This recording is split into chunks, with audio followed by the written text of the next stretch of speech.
الشيطان الرجيم بسم الله الرحمن الرحيم إن الحمد لله والصلاة والسلام على رسول الله وعلى آله وصحبه وسلم تسليما كثيرا أما بعد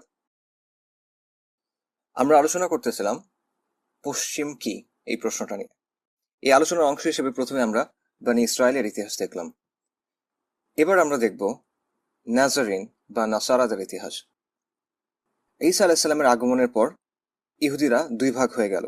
এক ভাগ ঈসা আলাইহিস সালামকে বিশ্বাস করলো, তার উপর ঈমান আনলো, তার অনুসরণ করলো, এবং এটা খুব ছোট একটা অংশ ছিল। আর অধিকাংশ ইহুদি তাকে প্রত্যাখ্যান করলো এবং এর মাধ্যমে কাফের হয়ে গেল। শুধু প্রত্যাখ্যান করলো না, তারা ঈসা আলাইহিস সালামের বিরুদ্ধে রোমান সাম্রাজ্যের রোমান কর্তৃপক্ষের কাছে অভিযোগও করলো। তো ইহুদিরা বিশ্বাস করে যে ঈসা আলাইহিস সালামকে হত্যা করা হয়েছিল এবং রোমানরাও এটা মনে করতো যে তারা ঈসা আলাইহিস সালামকে হত্যা করছে।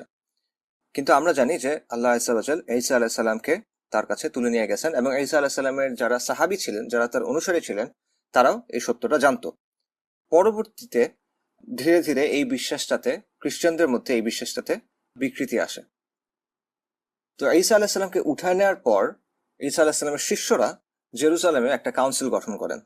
জেরুজালেম ছিল সেই সময় জুডিয়া প্রদেশের রাজধানী। রোমান নিয়ন্ত্রিত যে জুডিয়া প্রদেশ ছিল, জেরুজালেম ছিল সেটার রাজধানী।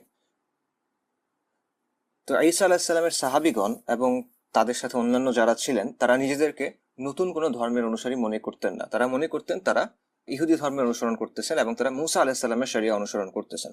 কারণ ঈসা আলাইহিস সালাম মুসা আলাইহিস সালামের শরিয়ার দিকেই আহ্বান করতেছিলেন। কাজেই তারা নিজেদেরকে নতুন কোনো ধর্ম, খ্রিস্টান এই ধরনের কোনো ধর্ম হিসেবে নিজেদেরকে দেখতেন না। অন্যদিকে ইহুদিরাও তাদেরকে নতুন কোনো ধর্মের অনুসারী মনে করতো না, বরং তারা মনে করত যে এরা ইহুদি যারা একটা মিথ্যা মেসায়ার অনুসরণ করতেছে, অর্থাৎ এরা গোমরা হয়ে গেছে বা এরা কাফের হয়ে গেছে, বাট এরা অরিজিনালি ইহুদি, এরা নতুন কোনো ধর্ম না। এবং ইহুদিরা এদেরকে ডাকতো নাজারিন নামে। নাজারিন মানে হলো নাজারেতের লোকেরা, যেটা আরবিতে আমরা বলি নাসারা। তো ঈসা আলাইহিস সালামকে তুলে নেওয়ার পর এর কিছু বছর পর এই নাজারিন বা নাসারাদের মধ্যে নতুন একজন লোক আসলো, যে এই ধর্মের পুরা ইতিহাসটাই বা এই গোষ্ঠীর পুরা ইতিহাসটাই বদলা দিল। এই লোকটার নাম হলো সল। পরবর্তীতে সে সেন্ট পল নামে খ্যাতি পায়। সল ছিল একজন ইহুদি। সে ছিল একজন তলিবুল ইলম বা ধর্মীয় ছাত্র, তাবু নির্মাতা এবং রোমান নাগরিক। প্রথম দিকে সে খুব সক্রিয়ভাবে ঈসা আলাইহিস সালামের শিক্ষার বিরোধী ছিল এবং যারা ঈসা আলাইহিস সালামের অনুসারী ছিল সে খুব সক্রিয়ভাবে তাদের উপর অত্যাচার নির্যাতনে অংশগ্রহণ করত। কিন্তু পরে হঠাৎ করে তার পরিবর্তন হয় এবং সে ঈসা আলাইহিস সালামের একজন অনুসারীতে পরিণত হয়। এটার ব্যাপারে তার বক্তব্য হলো যে সে জেরুসালেম থেকে দামাস্কাসের দিকে যাচ্ছিল। এই পথে, মানে এই যাবার পথে সে ঈসা আলাইহিস সালামকে দেখে। তারপর সে 3 দিন অন্ধ ছিল। অন্ধ অবস্থায় সে দামাস্কাস গিয়ে পৌঁছায়। সেখানে সে দৃষ্টিশক্তি ফিরে পায়। ঈসা আলাইহিস সালামের একজন অনুসারী তাকে কিছু কথাবার্তা বলে, তাকে কিছু গাইডেন্স দেয়, তখন সে দৃষ্টিশক্তি ফিরে পায় এবং সে ঈসা আলাইহিস সালামের অনুসারীতে পরিণত হয়। এটা হলো তার বক্তব্য। কিন্তু তার এই বক্তব্য আসলে সত্য হওয়ার সম্ভাবনা খুবই কম, কারণ আমরা দেখি যে পরবর্তীতে সল যেসব জিনিস শিখাইছে বা প্রচার করছে সেগুলোর সাথে ঈসা আলাইহিস সালামের শিক্ষার তেমন কোনো মিল ছিল না। বরং তার শিক্ষার মধ্যে অনেক ধরনের বিকৃত বিষয় ছিল, কুফর ছিল। কাজেই সে মরুভূমিতে কাকে দেখছে এটা আল্লাহই ভালো জানেন। হতে পারে কোনো জিন শায়াতিনকে, অথবা হতে পারে ইবলিসকেই হয়তো বা সে দেখছে, আল্লাহু আলাম। যাই হোক, সল ঈসা আলাইহিস সালামের সাহাবী ছিল না, কিন্তু সে ঈসা আলাইহিস সালামের একজন অনুসারীতে পরিণত হলো তার এই ঘটনার পর, তার বক্তব্য অনুযায়ী। এবং তারপর সে নিজের মতো করে দাওয়া করা শুরু করলো এবং সে আসলে নিজের মতো করে একটা মতবাদ তৈরি করতে শুরু করলো। তার দাওয়াতে পল বিশেষ করে মানুষকে বিশ্বাস এবং ব্যক্তিগত ইবাদতের দিকে ডাকতো, অর্থাৎ ঈসা আলাইহিস সালামকে মেসায়া হিসেবে বিশ্বাস করা, তার উপর বিশ্বাস করাটাই আখিরাতে মুক্তির পথ, এই টাইপের বিষয়গুলোতে সে জোর দিত। অন্যদিকে ব্যক্তিগত ইবাদতের দিকে সে জোর দিত, কিন্তু শরিয়া অনুসরণকে সে তেমন একটা গুরুত্ব দিত না। ইনফ্যাক্ট মুসা আলাইহিস সালামের শরিয়া অনুসরণের গুরুত্বটা সে কমায় দেখাতো। তো সল ছিল একজন ক্যারিজমেটিক ব্যক্তি, সে একটা ক্যারিজমেটিক বক্তা ছিল। সে যখন কথা বলতো মানুষ এটাতে প্রভাবিত হতো। এর পাশাপাশি তার রোমান সংস্কৃতির ব্যাপারে জ্ঞান ছিল, তার গ্রিক দর্শনে পারদর্শিতা ছিল, সেই সাথে সে ছিল রোমের নাগরিক। তো এই সবকিছু মিলায় যে রোমান সাম্রাজ্যের ভেতরে যারা ইহুদি ছিল, অর্থাৎ যারা ইহুদি ছিল না, অন্যান্য বিভিন্ন শিরকি ধর্মের অনুসারী ছিল, তাদের মধ্যে সলের দাওয়া বেশ প্রভাব ফেলে এবং সে অগ্রগামী একটা ভূমিকা পালন করতে পারে সেখানে। পল এই ধর্মের যেই সংস্করণটা নিয়ে আসলো সেটা রোমানদের পছন্দ হলো। কেন? কারণ পল ছিল রোমের যেই আগ্রাসন চলতেছিল ইহুদিদের উপরে বা যে অত্যাচার চলতেছিল, পল এটার প্রতি অবনত ছিল এবং এটার প্রতি সে আনুগত্যশীল ছিল। সে মানুষকে ট্যাক্স দিতে বলতো। আপনাদের নিশ্চয়ই মনে আছে, আমরা বলছিলাম যে ইহুদিদের মধ্যে অনেকেই ট্যাক্স না দেওয়ার পলিসি গ্রহণ করছিল, আবার অনেকে সশস্ত্র পন্থা গ্রহণ করছিল। তো পল তাদেরকে বলতো যে তোমরা ট্যাক্স দিচ্ছ না কেন, তোমরা ট্যাক্স দাও। এবং সে বনী ইসরায়েলকে বলতো যে তোমরা এত বিদ্রোহ, এত এইসব করার দরকার নেই, শাসকের আনুগত্য করো। ঈসা আলাহিসাল্লাম ফেরত আসবেন, তিনি যখন ফেরত আসবেন তখন সব সমস্যার সমাধান হবে, তার আগ পর্যন্ত শাসকের আনুগত্য করো। এইভাবে যারা স্লেভ ছিল অর্থাৎ দাস ছিল, তাদের উপর যখন অনেক বাজে ধরনের অত্যাচার হতো, নির্যাতন হতো, সে তাদেরকেও বলতো যে তোমরা এগুলো নিয়ে কোনো অভিযোগ করো না, তোমরা মালিকদের আনুগত্য করো, পরে এগুলো সমাধান হবে। অর্থাৎ বেসিক্যালি সে এক ধরনের প্যাসিফিস্ট টাইপের ফিলসফি দর্শন প্রচার করতো, গান্ধীবাদী টাইপের একটা দর্শন প্রচার করতো, এবং শাসকদের কাছে এই ধরনের দর্শন সবসময় খুবই প্রিয়। এছাড়া পল কিংডম অফ গডের একটা নতুন ব্যাখ্যা হাজির করলো। সে বলল যে কিংডম অফ গড এটা দুনিয়ার কোনো কিছু না, এটা দুনিয়ার কোনো শাসন না, এটা দুনিয়াতে কোনো রাজ্য না, বরং কিংডম অফ গড হলো সম্পূর্ণ আধ্যাত্মিক একটা বিষয়, এটা একটা স্পিরিচুয়াল বিষয়। কিংডম অফ গডের অবস্থান হলো মানুষের অন্তরে, এটা আসলে কোনো বাস্তব রূপ নাই, এটা অন্তরের জিনিস। এবং ঈসা আলাইসাল্লাম যখন আবার ফেরত আসবেন তখন তিনি কিংডম অফ গড প্রতিষ্ঠা করবেন। এবং এটা কিন্তু সরাসরি মুসা আলাহিসাল্লামের শিক্ষার সাথে সাংঘর্ষিক। আমরা বনী ইসরায়েলের বিষয়ে আলোচনার সময় দেখছিলাম যে তাদের কাছে যে কিংডম অফ গড এর ধারণা ছিল বনী ইসরায়েলের মধ্যে, সেটা ছিল বেসিক্যালি শরিয়া দ্বারা শাসনের একটা সিস্টেম। কিন্তু পল এসে এটা সম্পূর্ণ আধ্যাত্মিক একটা বিষয়ে পরিণত করলো, যে এটা আসলে সত্যিকারের কোনো শাসন ব্যবস্থা না, কিংডম অফ গড প্রতিষ্ঠা করার দরকার নাই, এরকম কোনো কিছু আসলে নাই। এটা পুরোপুরি একটা অন্তরের বিষয়, আমাদের অন্তরেই কিংডম অফ গড থাকবে, আর বাকি ঈসা আলাহিসাল্লাম সাল্লাম ফেরত আসলে দেখা যাবে। রোমানরা পলের এইসব শিক্ষায় খুবই খুশি হলো, কারণ ইহুদিদের নিয়ে রোমানদের দুটো সমস্যা হচ্ছিল। একটা হলো ইহুদিদের নিয়ন্ত্রণ করতে তাদের বেশ প্রবলেম হইতো, কারণ ইহুদিরা মুসা আলাহিসাল্লামের শরিয়া অনুসরণ করত। তো এইটা একটা মানে কোনো শাসন ব্যবস্থার মধ্যে যদি এমন কোনো মানুষ থাকে যাদের মূল গাইডিং সোর্স অন্য কিছু, যেমন ইহুদিদের ক্ষেত্রে এটা ছিল মুসা আলাহিসাল্লামের শরিয়া, তখন শাসকদের জন্য ওই ধরনের মানুষকে পুরোপুরি নিয়ন্ত্রণ করা কঠিন হয়ে যায়। এই জন্য রোমানদের ইহুদিদের নিয়ন্ত্রণ করতে প্রবলেম হতো, এবং এই জন্যই বর্তমান বিশ্ব ব্যবস্থার জন্য মুসলিমরা একটা বড় সমস্যা। কারণ বর্তমানে ইহুদি, খ্রিস্টান এবং অন্যান্য যারা আছে সবাই এই বিশ্ব ব্যবস্থাটাকে মেনে নিছে, এবং সবাই নিজেদের বিশ্বাসকে এই বিশ্ব ব্যবস্থার সাথে খাপ খাওয়ানোর জন্য পরিবর্তন করে নিছে।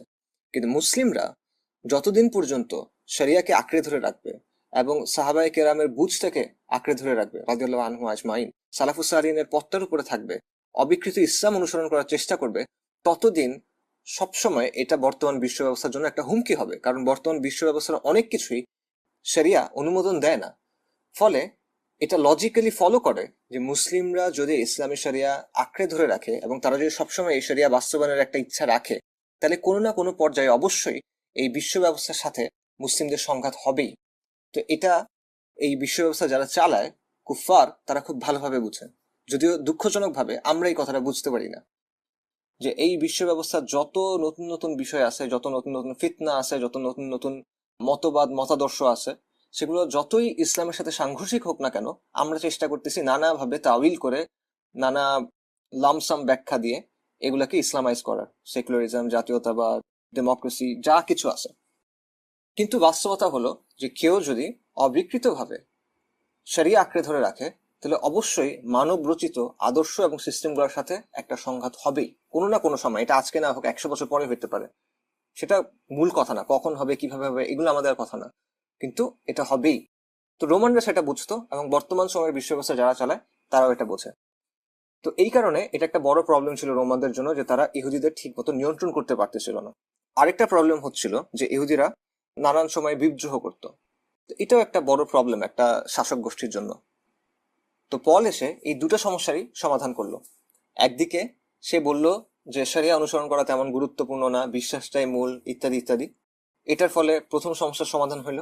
অন্যদিকে সে বলল যে কিংডম অফ গড এটা তো একটা অন্তরের বিষয়, আর বাকি যত জুলুম আছে, অত্যাচার আছে, এগুলা ঈসা আলাইহিস সালাম যখন ফেরত আসবেন তখন সমাধান হবে। তো এই বিদ্রোহ টিদ্রোহ করার দরকার নাই, শাসকের আনুগত্য করো, ট্যাক্স দাও, এই সেই। তো এটা আসলে রোমানদের খুবই পছন্দ হলো। পল কার্যত মুসা আলাহিসাল্লামের শরিয়াকে বাতিল করে দিল এভাবে। ফলে ঈসা আলাহিসাল্লামের যারা প্রকৃত সাহাবী ছিলেন, যারা তার প্রকৃত শিক্ষার অনুসারী ছিলেন, তাদের যে কাউন্সিল ছিল সেই কাউন্সিলের সাথে পলের একটা দ্বন্দ্ব শুরু হলো।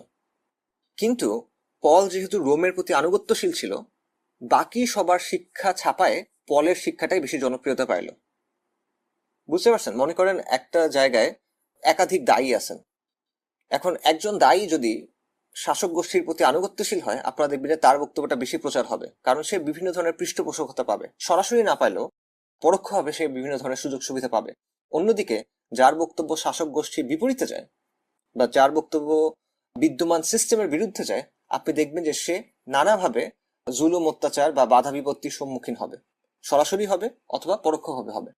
তো এই ব্যাপারটাই ঘটলো যে পলের বক্তব্য বাকি সবার চেয়ে বেশি প্রচার পাইলো এবং বাকি সবার চেয়ে বেশি জনপ্রিয় হয়ে উঠলো। কিন্তু পল নিজে কখনোই ঈসা আলাহিসাল্লামকে দেখে নাই, বরং সে এমন কিছু জিনিসপত্র প্রচার করছে যেগুলো ছিল সরাসরি ঈসা আলাহিসাল্লামের শিক্ষার বিপরীত। কয়েক শতাব্দী পর যখন নিউ টেস্টামেন্ট সংকলন করা হয়, যেটা বর্তমানে বাইবেলের নিউ টেস্টামেন্ট বলা হয়, এটা যখন সংকলন করা হয়, সেখানে যেই বইগুলো নেওয়া হয়েছে বা যেই লেখাগুলো নেওয়া হয়েছে তার অধিকাংশই ছিল পলের সাথে যুক্ত। অর্থাৎ তার মধ্যে অধিকাংশ ছিল পলের লেখা বা পলের শিক্ষা থেকে অনুপ্রাণিত। পল ঈসা আলাহিসাল্লামের অনুসারীদের জন্য নতুন একটা নামও দিল। গ্রিক খ্রিস্টোস শব্দের অর্থ হলো মেসায়া, মাসিহ। তো পল বলল যে নতুন এ ধর্মের অনুসারীদের নাম হলো খ্রিস্টিয়ানোস, অর্থাৎ ক্রাইস্টের অনুসারী, মেসায়ার অনুসারী। খ্রিস্টিয়ানোস থেকেই আজকের আমরা খ্রিস্টিয়ানস শব্দটা পাই। শেষ পর্যন্ত পল রোমেও গেল তার দাওয়া নিয়ে, অর্থাৎ রোমান সাম্রাজ্যের যে কেন্দ্র ছিল রোম, সেখানে সে গেল, তার দাওয়া করলো, এবং এখানেই তার মৃত্যু হয়। ইহুদিরা এরপর রোমের বিরুদ্ধে আরো বেশ কয়েকটা বিদ্রোহ করে, কিন্তু সেগুলো ব্যর্থ হয়। 70 খ্রিস্টাব্দে দ্বিতীয়বারের মতো হাইকাল সুলাইমান ধ্বংস করে দেওয়া হয়।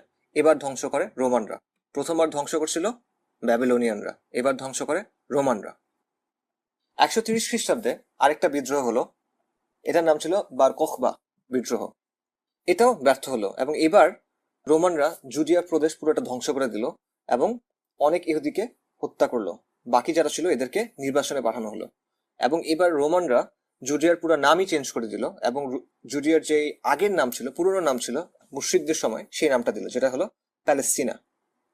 রোমান সম্রাট নিয়ম করে দিল যে ইহুদিরা আর জেরুজালেমে ঢুকতে পারবে না, এবং এই শহর তাদের জন্য নিষিদ্ধ। এভাবে জেরুজালেম নতুন করে তৈরি করা হলো, এবং এটা পুরোপুরি ভাবে একটা পেইগান, একটা শিরকের রাজধানীতে পরিণত হলো।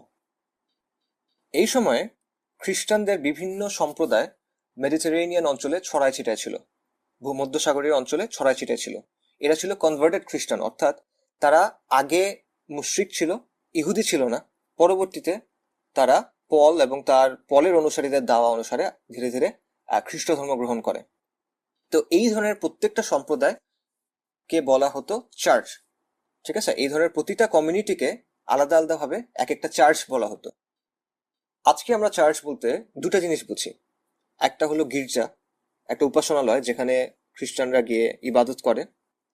আরেকটা হলো প্রতিষ্ঠান হিসেবে রোমান ক্যাথলিক চার্চ, অর্থাৎ Roman Catholic church as an institution, যেটার কেন্দ্র হলো ভ্যাটিকান সিটিতে এবং যেটার নেতা হলো পোপ। কিন্তু এটা আমাদের এখনকার প্রচলিত অর্থ, কিন্তু অরিজিনালি অর্থটা এমন ছিল না। যেমন আমরা 130 খ্রিস্টাব্দের কথা বলতেছি, এই সময় চার্চ নামে কোনো একটা ইউনিফাইড প্রতিষ্ঠান ছিল না। খ্রিস্ট ধর্ম গ্রহণ করা বিভিন্ন যে সম্প্রদায় ছিল, যেগুলো ছড়ায় ছিটায় বিভিন্ন অঞ্চলে ছিল, এই প্রত্যেকটা কমিউনিটিকে এক একটা চার্চ বলা হতো। ঠিক আছে? অর্থটা একটু ভিন্ন ছিল। ব্যাপারটা ভেবে চিন্তা করেন যে ধরেন আমরা কমিউনিটি না বলে গোত্র শব্দটা যদি ইউজ করি, ধরেন বিভিন্ন গোত্র আছে, বিভিন্ন গোত্র যখন খ্রিস্ট ধর্ম গ্রহণ করছে শিব ত্যাগ করে, তখন প্রতিটা গোত্র এক একটা চার্চ, এক একটা সম্প্রদায়, এক একটা কমিউনিটি হিসেবে পরিচিতি পাইছে। ঠিক আছে? প্রত্যেকটা কমিউনিটিকে বলা হতো চার্চ। এটা ছিল তখনকার অর্থ। তো 130 খ্রিস্টাব্দের পর জেরুজালেম তো সম্পূর্ণভাবে একটা শিরকের নগরীতে পরিণত হলো। তখন ক্রিশ্চিয়ানিটির ভর কেন্দ্র বা এটার মূল কেন্দ্র হয়ে গেল রোম। এবং রোম যেহেতু ছিল রোমান সাম্রাজ্যের রাজধানী, তাই রোমের চার্চ অর্থাৎ রোমের মধ্যে যে খ্রিস্টান কমিউনিটি ছিল তারা অন্য সব খ্রিস্টান কমিউনিটির উপরে প্রসিদ্ধি পাইল, অন্যদের চেয়ে তাদের প্রভাব বেশি হইল। কিন্তু তা সত্ত্বেও রোমান সাম্রাজ্য জুড়ে ক্রিশ্চিয়ানিটিকে আসলে সন্দেহের সাথে দেখা হইতো। এটার কারণ ছিল, প্রথমত খ্রিস্টানরা রাজনীতিতে অংশগ্রহণ করতো না এবং তারা সামরিক বাহিনীতে অংশ নিত না। এছাড়া তাদের অনেক ধ্যান ধারণা ছিল, তখনও তাদের অনেক ধ্যান ধারণা ছিল রোমের যে ঐতিহ্য এবং সংস্কৃতি সেটার সাথে সাংঘর্ষিক। তো এই কারণে একটা সন্দেহ সবসময় তাদের বিরুদ্ধে কাজ করতো যে এরা হয়তোবা রোম এবং রোমের সম্রাটের প্রতি বিশ্বস্ত না, এরা হয়তোবা পরে গিয়ে কিছু একটা করবে। এই কারণে খ্রিস্টানদের উপর নির্যাতন করা হতো এবং তাদেরকে হত্যা করা হতো, এবং এই জন্য বিভিন্ন ধরনের ভয়ঙ্কর পদ্ধতি ছিল। যেমন একটা পদ্ধতি ছিল, তাদের যে কলোসিয়াম ছিল অর্থাৎ স্টেডিয়ামের মতো ছিল যেখানে গ্ল্যাডিয়েটররা যুদ্ধ করতো, এরকম জায়গাগুলোতে হিংস্র সিংহের সামনে খ্রিস্টানদের ছেড়ে দিত এবং সিংহ তখন তাদেরকে খুবই ভয়ঙ্করভাবে হত্যা করতো অবভিয়াসলি। এবং স্টেডিয়াম ভর্তি দর্শক, কলোসিয়াম ভর্তি দর্শক এটা দেখতো এবং এটা তারা বিনোদন হিসেবে নিত, এটা ছিল একটা এন্টারটেইনমেন্ট। এরকম নির্যাতন এবং অত্যাচার প্রায় পরে 200 বছর ধরে চলল। আবার এই সময়টাতেই ভূমধ্যসাগরীয় অঞ্চলে বিভিন্ন জায়গাতে ছড়ানো ছিটানো যে খ্রিস্টান কমিউনিটিস গুলো ছিল, তাদের যে আকিদা বিশ্বাস এগুলা সংকলন হইতে শুরু করলো, মানে এগুলো লেখা শুরু হলো। ঈসা আলাহিসাল্লামের ব্যাপারে, তার জীবন এবং তার শিক্ষার ব্যাপারে এইসব কমিউনিটি গুলার বিভিন্ন ধরনের বিশ্বাস ছিল। এগুলোর মধ্যে অনেকগুলো পার্থক্যও ছিল অনেক সময়। তো এই সবগুলা তারা নিজেরা লেখা শুরু করলো এবং এগুলোকে বলা হলো গসপেল। পাশাপাশি ঈসা আলাহিসাল্লামের বিভিন্ন সাহাবীদের জীবনী, তাদের শিক্ষা, প্রাথমিক যুগের যে খ্রিস্টানরা ছিল তাদের বিভিন্ন চিন্তা ভাবনা, এমনকি তাদের স্বপ্ন, এগুলাও গসপেলের মধ্যে চলে আসলো। অনেক খ্রিস্টান দাবি করলো ভবিষ্যতে কি হবে এটা তারা দেখতে পারছে বা স্বপ্নে তাদেরকে দেখানো হয়েছে। তো এগুলাও তাদের গসপেলের মধ্যে চলে আসলো। এইভাবে যে গসপেলগুলো তৈরি হলো সেগুলো আরো কয়েক শতাব্দী পর গিয়ে একত্রিত করা হয়, এবং যেই বিশ্বাসগুলো অধিকাংশ খ্রিস্টান কমিউনিটির বিশ্বাসের সাথে মিলে সেগুলো রেখে দেওয়া হয়, আর যেগুলো মিলে না সেগুলো ফেলে দেওয়া হয়। এখানে একটা পয়েন্ট মনে রাখার বিষয় যে এই সময় অধিকাংশ খ্রিস্টান কিন্তু ছিল কনভার্টেড খ্রিস্টান, অর্থাৎ তারা ছিল আগে গ্রিক বা রোমান, যারা পরে খ্রিস্ট ধর্ম গ্রহণ করছে। তো এই গসপেলগুলা এগুলো যখন সংকলিত হলো, এগুলো হলো বাইবেলের নিউ টেস্টামেন্ট, আর যেটা ইহুদিদের তানাখ সেটা হলো বাইবেলের ওল্ড টেস্টামেন্ট। বিভিন্ন নির্যাতন এবং হত্যা এগুলো সত্ত্বেও ক্রিশ্চিয়ানিটি টিকে থাকলো। শুধু টিকে থাকলো না, ক্রিশ্চিয়ানিটি বিস্তৃত হলো, এটার বেশ বিস্তার ঘটলো। এবং একসময় রোমান সম্রাট কনস্ট্যান্টিন ক্রিশ্চিয়ানিটির পৃষ্ঠপোষকে পরিণত হলো। কনস্ট্যান্টিন কেন ক্রিশ্চিয়ানিটির পৃষ্ঠপোষকতা করলো এটা নিয়ে ঐতিহাসিকদের মধ্যে বিভিন্ন মত আছে। একটা মত হলো যে এটার মূল উদ্দেশ্য ছিল রাজনৈতিক। রোমান সাম্রাজ্য তখন মানে অবনতির পর্যায়ে ছিল, পতনের দিকে যাচ্ছিল। এই কারণে কনস্ট্যান্টিন চাচ্ছিল এমন কোনো আদর্শ যেটা দিয়ে সে এই সাম্রাজ্যকে একীভূত করতে পারবে বা এটাকে ইউনাইট করতে পারবে। এই জন্য সে ক্রিশ্চিয়ানিটিকে বেছে নিয়েছিল। এটা হলো একটা ব্যাখ্যা। আবার অনেকে বলে যে কনস্ট্যান্টিন একটা স্বপ্ন দেখছিল, যে স্বপ্নে সে একটা ক্রুশ দেখছিল, এবং মানে তার স্বপ্নের বক্তব্যটা অনেকটা এরকম ছিল যে এই চিহ্ন দিয়ে তুমি জয় করবা বা এই চিহ্ন দিয়ে তুমি বিজয়ী হবা। যাই হোক, মূল কথা হলো যে কনস্ট্যান্টিন ক্রিশ্চিয়ানিটিকে ডিক্রিমিনালাইজ করলো এবং এটাকে সাপোর্ট করতে শুরু করলো, এবং এটা ব্যাপকভাবে ক্রিশ্চিয়ানিটিকে সাহায্য করলো। কনস্ট্যান্টিনের এই পৃষ্ঠপোষকতা ক্রিশ্চিয়ানিটির জন্য অনেক হেল্পফুল হলো। 380 খ্রিস্টাব্দে গিয়ে ক্রিশ্চিয়ানিটিকে রোমান সাম্রাজ্যের একমাত্র বৈধ ধর্ম ঘোষণা করা হলো, এবং তখনই ক্যাথলিক চার্চের ঘোষণা আসলো, এবং এখানেই আমরা ক্যাথলিক চার্চকে পাচ্ছি। ক্যাথলিক শব্দটা আসছে গ্রিক ক্যাথলিকস থেকে, যার অর্থ হলো বৈশ্বিক বা সর্বজনীন। যেমনটা আমরা একটু আগেই বলতেছিলাম যে এই সময় কিন্তু এর আগে পর্যন্ত কোনো ঐক্যবদ্ধ প্রতিষ্ঠান বা কোনো ঐক্যবদ্ধ ক্রিশ্চিয়ান চার্চ ছিল না। বিভিন্ন রোমান সাম্রাজ্যের বিভিন্ন অঞ্চলে খ্রিস্টিয়ানদের বিভিন্ন সম্প্রদায় ছিল, বিভিন্ন কমিউনিটি ছিল। এই প্রত্যেকটা কমিউনিটিকে বলা হতো এক একটা চার্চ। ইউনিফাইড কোনো প্রতিষ্ঠান ছিল না। প্রত্যেক কমিউনিটিতে একজন করে বিশপ ছিল। বিশপ বলতে ধরেন ওই কমিউনিটির গার্ডিয়ান বা ওই কমিউনিটির ইমাম, যারা তাদেরকে ধর্মীয় দিক নির্দেশনা দিত, ধর্মীয় শিক্ষাগুলো তাদের মধ্যে প্রচার করতো, তাদেরকে শিখাতো এটসেট্রা। এবং এক এক কমিউনিটি এক এক গসপেল অনুসরণ করত। সবাই মানে ইউনিফাইড কোনো টেক্সট অনুসরণ করতো না। অর্থাৎ এই পুরো ব্যাপারটা ছিল ডিসেন্ট্রালাইজ এক অর্থে। কোনো ইউনিফাইড চার্চ ছিল না, কোনো ইউনিফাইড কিতাব ছিল না, কোনো ইউনিফাইড ইমাম ছিল না, বিশপ ছিল না। তো আকিদাগত বা অন্য কোনো দ্বন্দ্ব যদি দেখা দিত, তাহলে যেটা হতো যে রোমান সম্রাট সব বিশপদের নিয়ে, অর্থাৎ সব কমিউনিটির নেতাদের নিয়ে একটা কাউন্সিল করত, সিনড বলা হতো। তো এই কাউন্সিলে মতপার্থক্যের সমাধান হতো। কিভাবে সমাধান হতো? অধিকাংশের মত অনুযায়ী, ডেমোক্রেসি এক অর্থে, অধিকাংশের মত অনুযায়ী। এবং এমন একটা কাউন্সিল হয় 325 খ্রিস্টাব্দে, যেটাকে বলা হয় কাউন্সিল অফ নাইসিয়া। খুবই বিখ্যাত একটা কাউন্সিল। এই কাউন্সিলের যে বিষয়টা নিয়ে আলোচনা করা হয় সেটা ছিল ঈসা আলাইসাল্লাম কি ডিভাইন কিনা, অর্থাৎ তিনি কি ঈশ্বরের অংশ কিনা। আমরা জানি যে খ্রিস্টানরা এখন বিশ্বাস করে যে তারা ট্রিনিটিতে বিশ্বাস করে, তৃত্ববাদে বিশ্বাস করে, এবং তারা ঈসা আলাহিসাল্লামের উপর আল্লাহর অনেক বৈশিষ্ট্য আরোপ করে বেসিক্যালি। তো এই ব্যাপারে 325 খ্রিস্টাব্দের আগে এই ব্যাপারটা একদম এস্টাবলিশ কিছু ছিল না। অনেকে এরকম বিশ্বাস করতো, অনেকে এরকম বিশ্বাস করতো না। তো কাউন্সিল অফ নাইসিয়াতে এই বিষয়টা নিয়েই তাদের মধ্যে আলোচনা হয়, এবং এখানে মানে একটা ভোটের আয়োজন করা হয় বেসিক্যালি। এবং অধিকাংশের মতের প্রেক্ষিতে সিদ্ধান্ত নেওয়া হয় যে ঈসা আলাইসাল্লাম ইনফ্যাক্ট ডিভাইন। আউযুবিল্লাহ। অবভিয়াসলি এটা জঘন্য শিরক, এবং ঈসা আলাইসাল্লাম এর ধরনের যে কোনো কিছু থেকে মুক্ত। তিনি কখনোই এরকম কোনো কিছু শিক্ষা দেন নাই, বরং এটা ছিল পরবর্তীতে এদের বিকৃতি। আমরা একটু আগে বলছিলাম কনস্ট্যান্টিন খ্রিস্ট ধর্মের পৃষ্ঠপোষক হওয়ার একটা বড় কারণ ছিল রোমান সাম্রাজ্যকে ইউনাইট করার চেষ্টা করা, এবং এটার যে ডিক্লাইন চলতেছিল, এটার যে অবনতি চলতেছিল, সেটা থামানো। কিন্তু আলটিমেটলি এটা কাজ করলো না। রোমান সাম্রাজ্যের ভেতরে বিভিন্ন সমস্যা লেগেই ছিল। নিজেদের মধ্যে সিভিল ওয়ার চলতেছিল, সাকসেশন নিয়ে সমস্যা ছিল, অর্থাৎ একজনের পরে পরের সম্রাট কে হবে এটা নিয়ে একটা সমস্যা ছিল, ইকোনমিক প্রবলেম ছিল। পাশাপাশি ইউরোপের বিভিন্ন বর্বর গোত্র ছিল, রোমানরা বলতো বারবেরিয়ান, বিভিন্ন গোত্র ছিল যারা ক্রমাগত রোমানদের আক্রমণ করে যাচ্ছিল। তো এই পরিস্থিতিতে 395 খ্রিস্টাব্দে রোমান সাম্রাজ্য দুই ভাগ হয়ে গেল, একদিকে পূর্ব, আরেকদিকে পশ্চিম। পূর্ব রোমান সাম্রাজ্য, পশ্চিমা রোমান সাম্রাজ্য। পশ্চিমা অংশটা ছিল মোটা দাগে ল্যাটিন ভাষীদের যে অঞ্চলগুলো ছিল সেগুলো নিয়ে, আর পূর্ব অংশ ছিল যারা গ্রিক ভাষী ছিল তাদের অংশ নিয়ে। পূর্বের রোমান সাম্রাজ্য যেটা, সেটাকে অনেক সময় বাইজেন্টাইন সাম্রাজ্য বলা হয়। এটা নিয়ে আমরা একটু পরে আরো আলোচনা করবো ইনশাল্লাহ। পশ্চিমা রোমান সাম্রাজ্যের অবনতি চলতে থাকলো, যেটার ভেতর ল্যাটিন ভাষী অঞ্চলগুলো ছিল এবং ইউরোপের অংশগুলো মূলত ছিল। আনুষ্ঠানিকভাবে 476 খ্রিস্টাব্দে পশ্চিমা রোমান সাম্রাজ্যের পতন ঘটলো।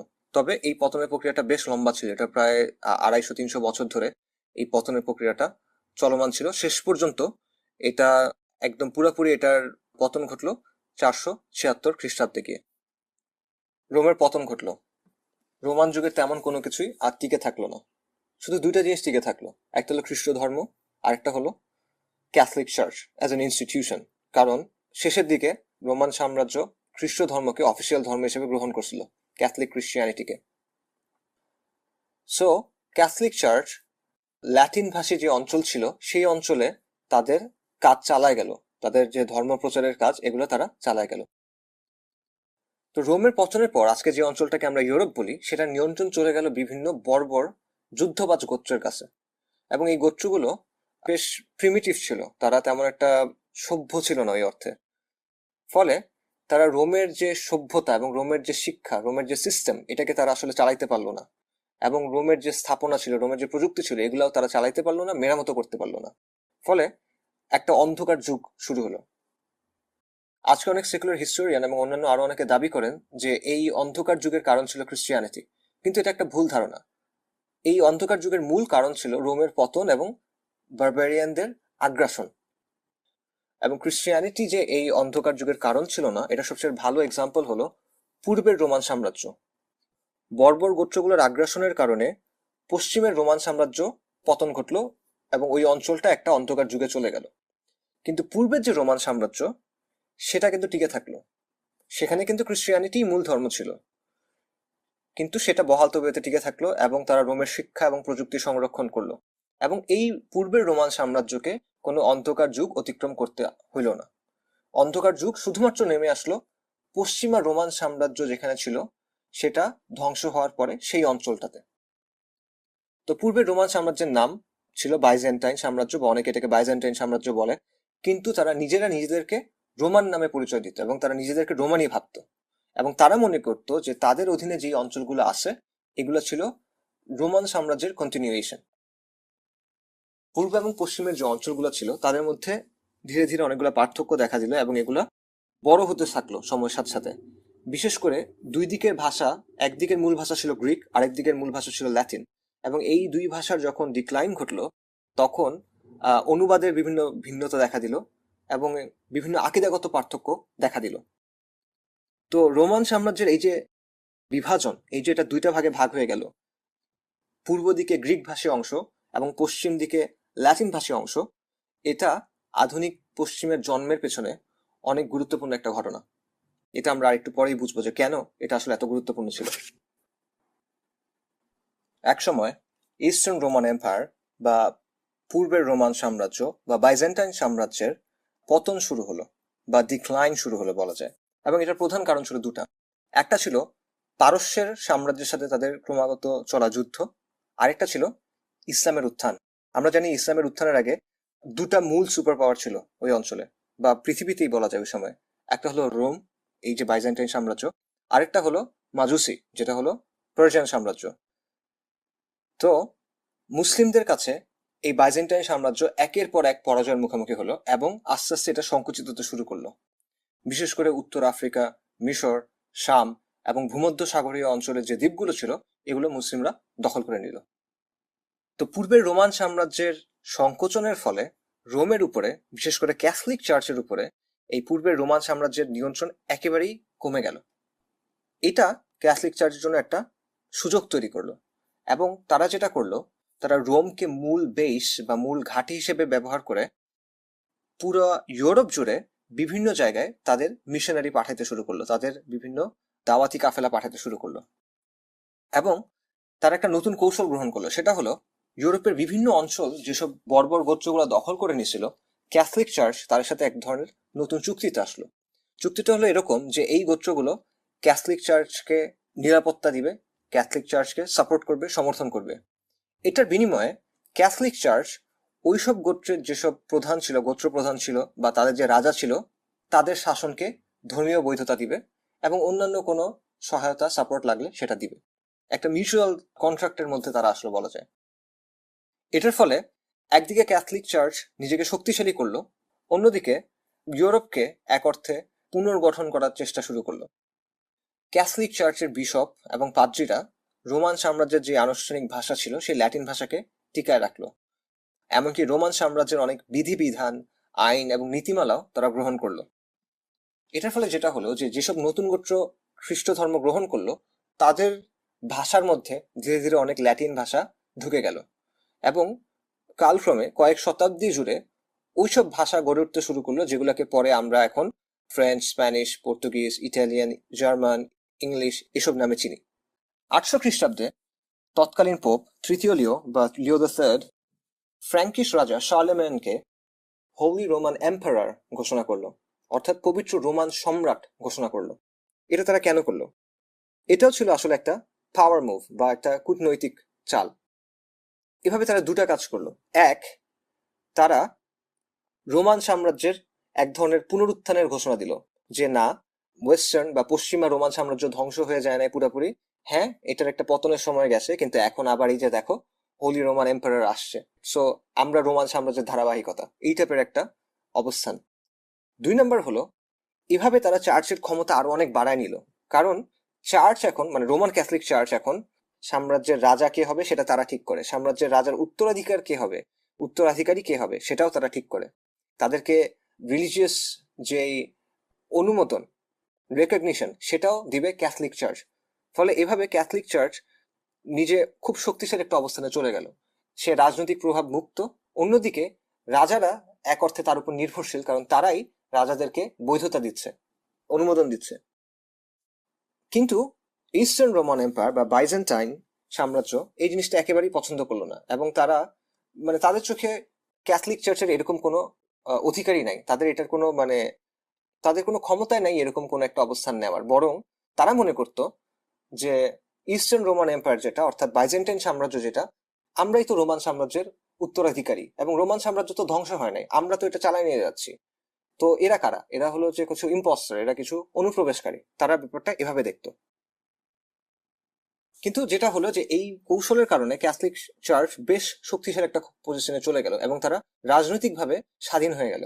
অন্যদিকে ইস্টার্ন রোমান এম্পায়ারের যে চার্চ ছিল, অর্থাৎ ইস্টার্ন রোমান এম্পায়ারের যে বিশপ ছিল, পাদ্রীরা ছিল, তারা কিন্তু রাজনৈতিক প্রভাব মুক্ত ছিল না, বরং তারা ছিল সম্রাটদের অধীনস্থ, তাদের তেমন কোনো স্বাধীনতা ছিল না। কিন্তু ক্যাথলিক চার্চ ছিল রাজনৈতিকভাবে স্বাধীন। তো একদিকে পূর্ব দিকে রোমান সাম্রাজ্যের সংকোচন মুসলিমদের সাথে যুদ্ধে পরাজয়ের কারণে বেসিক্যালি, অন্যদিকে ক্যাথলিক চার্চের রাজনৈতিক স্বাধীনতা।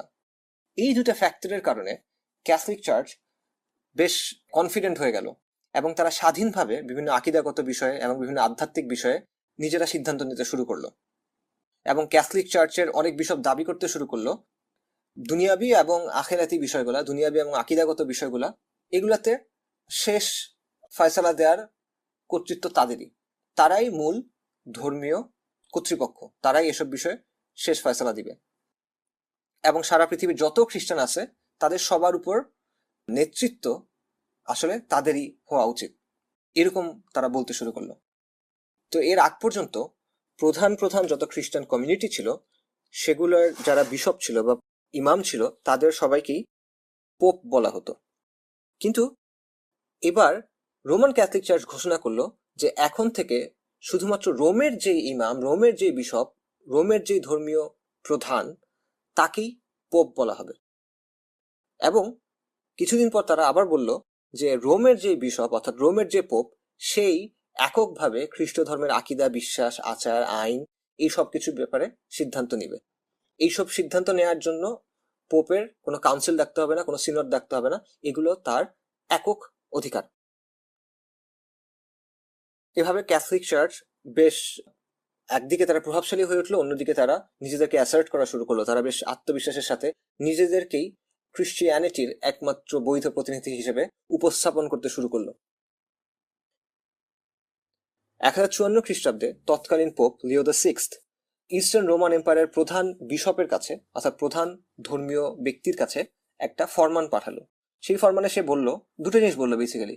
সে বলল রোমের পোপই হলো খ্রিস্ট ধর্মের সবচেয়ে বড় ধর্মীয় কর্তৃপক্ষ, তো আমরা আমাদের অধীনতা স্বীকার করে নাও বেসিক্যালি। সেই সাথে আরেকটা দাবি করলো, সেটা হলো কনস্ট্যান্টিন অর্থাৎ যেই সম্রাট খ্রিস্ট ধর্মের পৃষ্ঠপোষকতা শুরু করছিল, সে নাকি মৃত্যুর আগে রোমান সাম্রাজ্যকে ক্যাথলিক চার্চের কাছে দিয়ে গেছে, তাদের কাছে দান করে গেছে। এবং এই দাবির ভিত্তি হিসেবে তারা একটা জাল দলিলও উপস্থাপন করলো এবং এটা তারা সম্ভবত ইচ্ছা করে জাল করছিল। তো অবভিয়াসলি পূর্ব রোমান সাম্রাজ্যের যে বিশপ সেই দাবি অস্বীকার করলো এবং তাদের মধ্যে অনেক তর্ক বিতর্ক হলো, বাকবিতণ্ডা হলো এবং এক পর্যায়ে তারা একে অপরকে তাকফির করলো, এক্সকমিউনিকেট করলো, মানে তারা একে অপরকে কাফের ঘোষণা করলো। এভাবে পূর্ব এবং পশ্চিমের মধ্যে বিভেদটা একদম পার্মানেন্ট হয়ে গেল, স্থায়ী হয়ে গেল, এবং যার ফলে আমরা আজকে একদিকে দেখি রোমান ক্যাথলিক চার্চ, অন্যদিকে আমরা দেখি পূর্বের অর্থোডক্স চার্চ, এবং এই দুটা কিন্তু আলাদা। এভাবে সময়ের সাথে সাথে ইউরোপের বিভিন্ন গোত্র এবং রাজ্যগুলোর উপর ক্যাথলিক চার্চের নিয়ন্ত্রণ বাড়লো। চার্চ খুবই পাওয়ারফুল একটা ইনস্টিটিউশনে পরিণত হলো এবং তারা বলতে গেলে ইউরোপের সবচেয়ে পাওয়ারফুল এন্টিটিতে পরিণত হলো। কিন্তু রাজনৈতিক ময়দানে তারা এই সময় এমন একটা প্রতিপক্ষের মুখোমুখি হলো যেটাকে তারা পরাজিত করতে পারতেছিল না, এবং সেটা হলো ইসলামী সভ্যতা। ক্যাথলিক চার্চ আবিষ্কার করলো যে চারদিক থেকে ইসলাম তার দিকে ধেয়ে আসতেছে।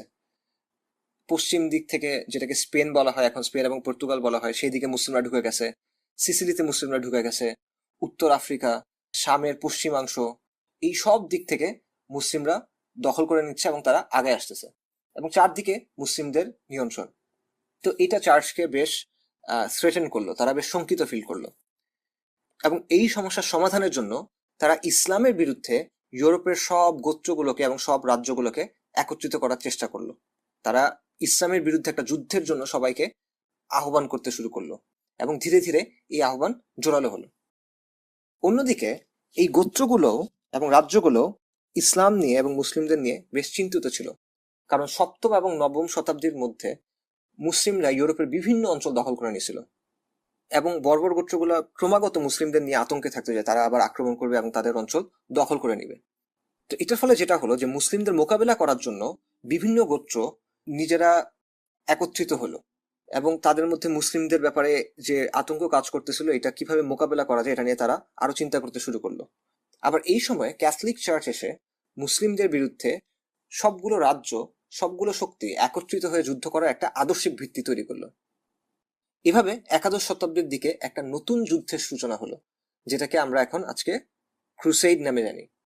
ক্রুসেইড একটা নতুন ধরনের যুদ্ধের ধারণা আনলো। এর আগ পর্যন্ত ইউরোপের এই বড় বড় গোত্রগুলো বা রাজ্যগুলো তারা নিজেরা একে অপরের বিরুদ্ধে যুদ্ধ করতেছিল, কিন্তু এবার এই যুদ্ধের ভিত্তি হলো বিশ্বাস, এবং এই যুদ্ধের ভিত্তি হলো ক্যাথলিক খ্রিস্টান আইডেন্টিটি বা ক্যাথলিক খ্রিস্টান পরিচয়ের ভিত্তিতে তারা যুদ্ধ করলো, পবিত্র যুদ্ধ, হোলি ওয়ার। এবং এটার ফলে একটা নতুন সামষ্টিক চেতনা তৈরি হলো, একটা নতুন ধরনের সচেতনতা তৈরি হলো, একটা নতুন ধরনের আইডেন্টিটি তৈরি হলো। ইসলামের বিরুদ্ধে ক্যাথলিক খ্রিস্টিয়ানিটির ভিত্তিতে তারা ঐক্যবদ্ধ হলো, এবং চার্চ একটা নতুন স্বতন্ত্র পরিচয় এবং সভ্যতার ধারণা এভাবে তৈরি করলো, যেটাকে আজকে আমরা ক্রিসেন্ডম নামে চিনি। ক্রিসেন্ডম হলো অনেকটা আমরা যেরকম বলি না উম্মা, মুসলিম উম্মা, ক্রিসেন্ডম হলো ওইরকম একটা ক্যাথলিক খ্রিস্টান উম্মা আর কি, এই ধারণাটা তারা তৈরি করলো। কাজেই ক্রিসেন্ডমের ধারণার পেছনে ইসলামের একটা বড় ভূমিকা আছে, কারণ তারা নিজেদেরকে সংজ্ঞায়িত করছে ইসলামের বিরুদ্ধে, এবং আপনি যখন কোনো কিছুর বিরুদ্ধে নিজেকে, নিজের পরিচয় তৈরি করবেন, তখন ওই জিনিসটা আপনার পরিচয়কে প্রভাবিত করবে। এবং এই বিষয়টা ক্যাথলিক চার্চের ক্ষমতাকে আরো বাড়ায় তুললো, কারণ এর আগে ক্যাথলিক চার্চের ভূমিকা ছিল বিভিন্ন রাজা এবং শাসকদের ধর্মীয় অনুমোদন দেওয়া। চার্চ সাধারণ জনগণকে জানাই দিত যে অমুক রাজা এবং অমুক শাসকের বা অমুক রাজা বা অমুক শাসকের আনুগত্য তোমরা করবা, এটা তোমাদের ধর্মীয় কর্তব্য। কিন্তু ক্রুসেডের মাধ্যমে এই ভূমিকায় একটা মৌলিক পরিবর্তন আসলো, কারণ ক্রুসেডটা শুরুই হয়েছিল ক্যাথলিক চার্চের আহ্বানে, এবং তারাই এটার অর্গানাইজার ছিল একটা অর্থে। অন্যদিকে ক্রুসেডের বিভিন্ন অভিযানও শুরু হতো এই ক্যাথলিক চার্চের উস্কানিতে। ইউরোপের ক্যাথলিক রাজ্যগুলো থেকে অভিজাত যারা ছিল, মানে নোবেল ক্লাস যারা, নোবেলটি, তারা থেকে শুরু করে একদম সাধারণ কৃষক পর্যন্ত সব স্তরের মানুষ এই আহ্বান এবং উস্কানিতে সাড়া দিত। ফলে ক্যাথলিক চার্চ ইউরোপের সব গোত্র, সব রাজা এদের চাইতে শক্তিশালী হয়ে উঠলো, এদের চাইতে প্রভাবশালী হয়ে উঠলো। এবং ক্রিসেন্ডমের যে ধারণা তৈরি হলো, যে চেতনা তৈরি হলো, এবং এটার ভিত্তিতে পরবর্তীতে যে সভ্যতা তৈরি হলো, তার নেতৃত্ব গ্রহণ করলো ক্যাথলিক চার্চ। অনেক ঐতিহাসিকের মতে আজকে আমরা পশ্চিমা সভ্যতা বা পশ্চিমের যে ধারণা দেখি, এটা শুরুটা হয়েছিল এই ক্রিসেন্ডমের ধারণা থেকে। এবং ক্রিসেন্ডমের ধারণা আসলেই এই পশ্চিমের ধারণার সাথে বেশ মিলে, বা পশ্চিমের ধারণার বেশ কাছাকাছি ছিল। এক অর্থে এটা ছিল আধুনিক যে পশ্চিম সেটার প্রথম অবতার। এবং ক্রিসেন্ডম দ্বারা কি বোঝানো হইতো? এটা দ্বারা বোঝানো হইতো রোমান ক্যাথলিক চার্চের অনুগত যত খ্রিস্টান আছে তাদের নিয়ন্ত্রণে যত ভূমি আছে এই সবকিছু মিলাই হলো ক্রিসেন্ডম। অর্থাৎ ক্যাথলিকদের আন্ডারে যত ভূমি আছে এই সবকিছু নিয়েই ক্রিসেন্ডম গঠিত। অন্যদিকে পূর্বের অর্থোডক্স চার্চের যারা অনুসারী ছিল তাদের অধীনস্থ ভূমিগুলোকে ক্রিসেন্ডমের অন্তর্ভুক্ত ধরা হইতো না। এভাবে 11 থেকে 1400 শতাব্দী পর্যন্ত ইউরোপের অন্যান্য বিভিন্ন অঞ্চলের জাতিগুলো, যেমন সুইড, ডেইন, পূর্ব জার্মানির অধিবাসীরা, স্ক্যান্ডিনেভিয়ার বিভিন্ন অধিবাসী, তারা সবাই ক্যাথলিক খ্রিস্টবাদে দীক্ষিত হলো। অন্যদিকে যেগুলো পশ্চিমের অঞ্চল ছিল, যেগুলো স্লাভিক লোকজনের অঞ্চল, অর্থাৎ আজকে রাশিয়ার অন্তর্ভুক্ত যে অঞ্চল, সেই অঞ্চলের লোকেরা অর্থোডক্স খ্রিস্টিয়ানিটি গ্রহণ করলো, ক্যাথলিক খ্রিস্টিয়ানিটি গ্রহণ করলো না। এবং 14শ শতাব্দী নাগাদ রোমান ক্যাথলিক খ্রিস্টানদের নিয়ন্ত্রিত যেই ভূমিগুলা, অর্থাৎ ক্রিসেন্ডম, সেটা পশ্চিমা সভ্যতার ভিত্তি স্থাপন করলো। এবং এই ভূমিগুলোর অধিবাসীদের যে উত্তরসূরি পরবর্তী যে প্রজন্মগুলো, সেগুলাই পরবর্তীতে পশ্চিম বা পশ্চিমা নামে পরিচিতি পায়। কাজেই ইসলামী খিলাফা যদি ইস্টার্ন রোমান এম্পায়ার বা পূর্বের রোমান সাম্রাজ্য নিয়ন্ত্রিত অঞ্চলগুলো দখল করে না নিত এবং ইউরোপের দিকে এভাবে আগায় না যেত, যেটা রোমান ক্যাথলিক চার্চ এবং গোত্রগুলো নিজেদের জন্য বড় ধরনের হুমকি মনে করছিল, তাহলে হয়তোবা ইউরোপের হিস্ট্রি এইভাবে অগ্রসর হতো না। আল্লাহু আলাম। তো আমরা যদি খ্রিস্টিয়ানিটি বা ন্যাজারিনদের হিস্ট্রির সামারি করি, তাহলে ব্যাপারটা অনেকটা এরকম হবে। প্রথমে ঈসা আলাহিসাল্লামের আগমন হলো, এবং ঈসা আলাহিসাল্লামকে নিয়ে ইহুদিরা দুই ভাগ হয়ে গেল। এক ভাগ তাকে গ্রহণ করে নিল, আরেক ভাগ তাকে প্রত্যাখ্যান করলো, এবং অধিকাংশই তাকে আসলে প্রত্যাখ্যান করলো। তারপর ঈসা আলাহিসাল্লামকে আল্লাহ আজ্জা ওয়াজাল তার কাছে তুলে নিলেন। এরপর মঞ্চে আসলো সল দ্য জিউ বা পরবর্তীতে যে সেন্ট পল নামে পরিচিতি লাভ করছে, এবং সে ঈসা আলাইহিস সালামের শিক্ষাকে ব্যাপকভাবে বিকৃত করলো। এবং তার সময় নাজারিন বা নাসারা থেকে এই ধর্মের অধিবাসীদের জন্য খ্রিস্টান শব্দের প্রয়োগটা শুরু হলো। আবার পল রোমান সাম্রাজ্যের কেন্দ্রে এই ধর্মকে পৌঁছায় দিতেও একটা ভূমিকা রাখলো। তারপর প্রায় 2 শতাব্দী বা 3 শতাব্দী জুড়ে খ্রিস্টানদের উপরে রোমানরা নির্যাতন করলো। কিন্তু এক পর্যায়ে গিয়ে রোমান সম্রাট কনস্ট্যান্টিনের সময় রোমান সাম্রাজ্য খ্রিস্টিয়ানিটির পৃষ্ঠপোষক হলো, এবং এক পর্যায়ে খ্রিস্টিয়ানিটিকে রোমান সাম্রাজ্যের একমাত্র বৈধ ধর্ম হিসেবে গ্রহণ করা হলো এবং রোমান ক্যাথলিক চার্চের জন্ম হলো। তারপর রোমান সাম্রাজ্যের ভাঙন হলো, এটা 2টা ভাগ হয়ে গেল, একদিকে ইস্টার্ন রোমান এম্পায়ার যেটাকে বাইজেন্টাইন বলা হয়, অন্যদিকে ওয়েস্টার্ন রোমান এম্পায়ার। 476 খ্রিস্টাব্দের দিকে ওয়েস্টার্ন রোমান এম্পায়ারের পতন ঘটলো এবং ইউরোপে একটা অন্ধকার যুগ নেমে আসলো, কারণ বিভিন্ন বর্বর গোত্রগুলো রোমান সাম্রাজ্যকে বা রোমান সাম্রাজ্যের যে ইনফ্রাস্ট্রাকচার ছিল, সেটার যে শিক্ষা ছিল, সভ্যতা ছিল, সেগুলোকে আগায় নিয়ে যেতে পারলো না। অন্যদিকে পূর্বের রোমান সাম্রাজ্য আরো কয়েক শতাব্দী টিকে থাকলো। কিন্তু ইসলামের উত্থানের পর মুসলিমদের সাথে বারবার পরাজয়ের কারণে পূর্বের রোমান সাম্রাজ্য সংকুচিত হয়ে আসতে শুরু করলো। এই সুযোগে রোমের ক্যাথলিক চার্চ পূর্বের রোমান সাম্রাজ্যের নিয়ন্ত্রণ থেকে বের হয়ে গেল এবং স্বাধীনভাবে কাজ করতে শুরু করলো। এবং তারা বর্বর গোত্রগুলো যে রাজা ছিল, যে শাসক ছিল, তাদের সাথে একটা চুক্তিতে আসলো যে তোমরা আমাদের সাথে থাকো, আমাদেরকে সাহায্য করো, আমরা তোমাদের ধর্মীয় অনুমোদন দিব। তারপর 800 খ্রিস্টাব্দে রোমান ক্যাথলিক চার্চ শার্লেমেনকে হোলি রোমান এম্পারার ঘোষণা করলো।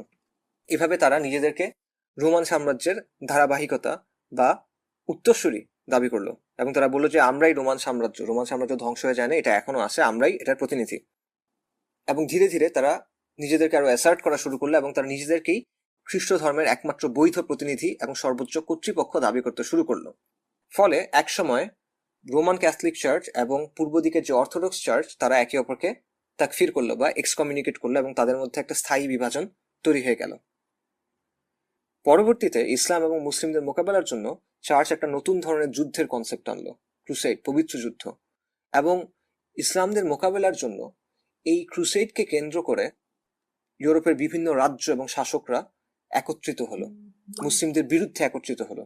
ফলে একটা নতুন ধরনের কনসিয়াসনেস, একটা নতুন ধরনের সচেতনতা, একটা নতুন ধরনের পরিচয় তাদের মধ্যে গ্রো করলো, তৈরি হলো, যেটা হলো ক্রিসেন্ডমের ধারণা। এবং এই ক্রিসেন্ডমের ধারণা থেকেই পরবর্তীতে কালের আবর্তনে বিভিন্ন ডেভেলপমেন্টের ভেতর দিয়ে আধুনিক পশ্চিমের যে ধারণা আমরা দেখি, আধুনিক পশ্চিম বলতে আমরা যেই মানুষগুলাকে, যেই সভ্যতাকে, যেই ওয়ার্ল্ড ভিউকে বুঝি, সেটা তৈরি হলো। তাহলে আমরা দেখলাম বর্তমানে যেটাকে আধুনিক পশ্চিম বলা হয় বা আধুনিক পশ্চিমা সভ্যতা বলা হয় বা পশ্চিম বলতে আমরা যেটাকে বুঝি, এই ধারণার শুরুটা আসলে ক্রিসেন্ডমে। এবং ক্রিসেন্ডম মানে হলো বেসিক্যালি খ্রিস্টান ওয়ার্ল্ড। রোমান ক্যাথলিক চার্চের অধীনে যেই অঞ্চলগুলো ছিল বা রোমান ক্যাথলিকদের অধীনে যে অঞ্চলগুলো ছিল, সেগুলো নিয়েই ক্রিসেন্ডমের ধারণা তৈরি হয়।